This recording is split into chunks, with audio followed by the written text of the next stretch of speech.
नमस्कार, आप देख रहे हैं लाइव बिहार। मैं हूं आपके साथ असलम अब्बास। मुख्यमंत्री नीतीश कुमार जब से एनडीए का दामन छोड़कर महागठबंधन यानी राजद और कांग्रेस के साथ मिलकर सरकार में शामिल हुए हैं या सरकार बनाई है, उसके बाद से जदयू का आंतरिक मामला खुलेआम आया था बाहर निकलकर, जब उपेंद्र कुशवाहा सहित कई नेताओं ने मुख्यमंत्री नीतीश कुमार के खिलाफ खुलेआम बगावत छेड़ दी थी।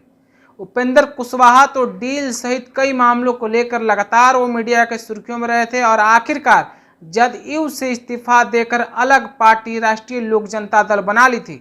लेकिन इन घटनाओं के बाद एक मीना सिंह है जो शाहाबाद की मजबूत राजपूत नेत्री मानी जाती हैं, जो जदयू से दो बार सांसद रही।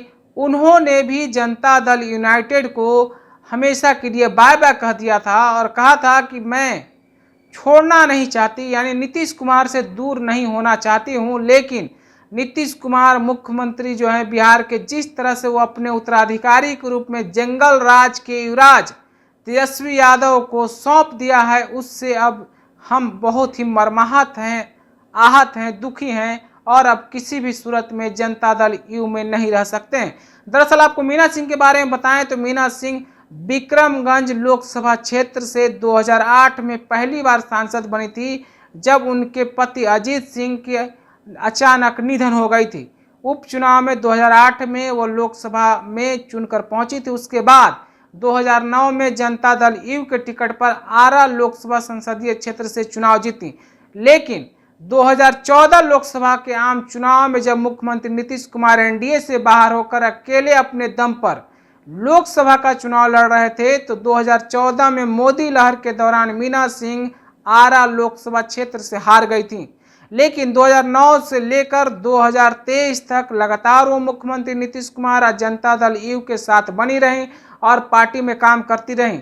लेकिन जब मुख्यमंत्री नीतीश कुमार एनडीए से अलग होकर महागठबंधन के साथ सरकार बनाई, उस समय से वो लगातार अपने आप को मर्माहत महसूस कर रही थी। इस बात को उन्होंने मीडिया के सामने खुलेआम बोली भी थी। जब पत्रकारों से वो बात कर रही थी तो उन्होंने कहा था कि जंगल राज की वापसी के बारे में सोचकर भी अंदर से दिल दहल उठता है, आत्मा कांप उठती है। अब किस मुंह से हम इस पार्टी में बने रह सकते हैं।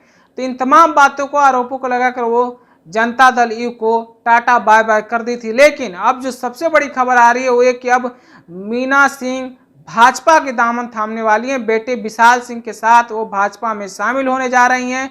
पटना में आयोजित कार्यक्रम में वो शामिल हो रही हैं और बीजेपी के दामन थामने के बाद भाजपा और नरेंद्र मोदी के हाथ को मजबूत करने जा रही हैं। हालांकि जब वो जनता दल से इस्तीफा दी थी तो ये कयास लगाया जा रहा था अंदर खाने में कि मीना सिंह भाजपा के ही दामन थामेंगी। तो जदयू में जो उपेंद्र कुशवाहा ने कहा था कि जदयू में भगदड़ मची हुई है, कई नेता विधायक और सांसद उनके संपर्क में हैं जो पार्टी छोड़ना चाहते हैं या छोड़ देंगे। तो मीना सिंह अब जिस तरह से पार्टी को छोड़कर अब ये बीजेपी में शामिल हो रही है, ये शुरुआत ही नहीं का, इससे अलावा भी कई भी नेता हैं जो जदयू को छोड़ चुके हैं और मुख्यमंत्री नीतीश कुमार पर जंगल राज की फिर वापसी कराने का आरोप लगा चुके हैं। तो उपेंद्र कुशवाहा की जो भविष्यवाणी थी वो अब सही साबित हो रही है। हालांकि मीना सिंह के भाजपा में जाना उनका ये आंतरिक मामला हो सकता है, इस बात को लेकर उपेंद्र कुशवाहा से कोई संबंध नहीं हो सकता। लेकिन इतना उपेंद्र कुशवाहा की जो भविष्यवाणी थी वो सच जरूर साबित हो सकती है या हो रही है, ये जरूर कहा जा सकता है। तो मीना सिंह अब भाजपा में शामिल होंगी और भाजपा के लिए ही काम करेंगे, नरेंद्र मोदी के हाथों को मजबूत करेंगे। 2024 लोकसभा चुनाव में एनडीए के लिए वोट मांगेंगे। जो बहुत बड़ा क्षत्रिय राजपूत वोट उनके पक्ष में था वो एनडीए के लिए फायदेमंद साबित हो सकता है। इस खबर के बारे में आप क्या सोचते हैं हमें कमेंट करके ज़रूर बताएं। अगर आपने हमारे चैनल को सब्सक्राइब नहीं किया है तो सब्सक्राइब कर लीजिए। अगर आप ये वीडियो फेसबुक के माध्यम से देख रहे हैं तो पेज को लाइक और फॉलो करना ना भूलें। तब तक के लिए आपका शुक्रिया। लाइव बिहार यूट्यूब पर सब्सक्राइब और फेसबुक पर लाइक ज़रूर करें।